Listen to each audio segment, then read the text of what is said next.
My lord. I Well, wonder. Yeah? guys, well, anyway, Vinicius Junior to Arsenal, yeah, we forget. Kijana after Arsenal wamepiga maraundi mingi sana huku kwa mitandao wakiweka Vinicius Junior jazi Arsenal. Wanasema kijana amekubali kukuja Arsenal. Vinicius yeye mwenyewe amechagua Arsenal, sijui nini. Arsenal are going in for Vinicius Junior. Vitu mingi zimesemwa huko.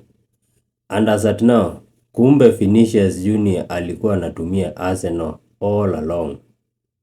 Amekuwa tu akitumia Arsenal na after amepata ile kitu alikuwa anataka ambayo ni contract ya 6 years pale Real Madrid.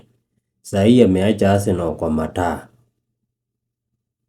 Kumbe kijana alikuwa tu anatisha Arsenal pale. Anyway guys, stay guided. Na kama sio blue, sio Chelsea.